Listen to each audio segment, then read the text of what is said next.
নমস্কার, আপনারা দেখছেন নিউজ ভিজিলেট। এই মুহূর্তে আমি আপনাদের সাথে রয়েছে মল্লিকা। চলে যাব বিস্তারিত সংবাদের দিকে। প্রথমে যে সংবাদের মধ্যে নজর থাকবে, ভারতের নতুন উপরাষ্ট্রপতি হিসেবে শপথ নিলেন এনডিএ প্রার্থী সিপি রাধাকৃষ্ণন। শুক্রবার সকাল 10:10 রাষ্ট্রপতি দ্রৌপদী মুর্মুর উপস্থিতিতে শপথ নেন তিনি। শুক্রবার সকাল 10:10 উপস্থিত প্রধানমন্ত্রী নরেন্দ্র মোদী, স্বরাষ্ট্রমন্ত্রী অমিত শাহ, প্রতিরক্ষা মন্ত্রী রাজনাথ সিং থেকে শুরু করে দিল্লির বড় বড় নেতৃত্বরা। আর তাদের সামনেই দেশের 15তম উপরাষ্ট্রপতি হিসেবে শপথ নিলেন সদ্য নির্বাচিত সিপি রাধাকৃষ্ণন। রাষ্ট্রপতি দ্রৌপদী মুর্মু রাধাকৃষ্ণনকে শপথ বাক্য পাঠ করান। চলতি সপ্তাহের মঙ্গলবার পূর্ণ সংসদের সংবিধান ভবনে অনুষ্ঠিত হয়েছিল উপরাষ্ট্রপতি নির্বাচন। গোপন ব্যালটে ভোট দেন দুই কক্ষেরই সাংসদরা।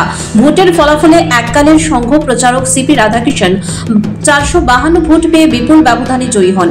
ইন্ডিয়া জোটের প্রার্থী বি সুদর্শন রেড্ডি পান 300 ভোট।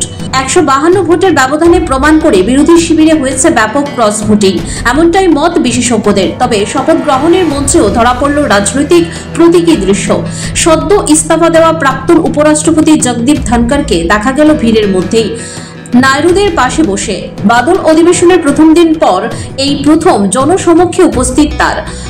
ভোট থেকে শপথ, প্রতিটি মুহূর্তে যেন নতুন মোড়। তবে ভারতের সংবিধানের ধারাবাহিকতায় দেশ পেল নতুন উপরাষ্ট্রপতি, আর সেই দায়িত্বভার এবার কাঁধে নিলেন সিপি রাধাকৃষ্ণন।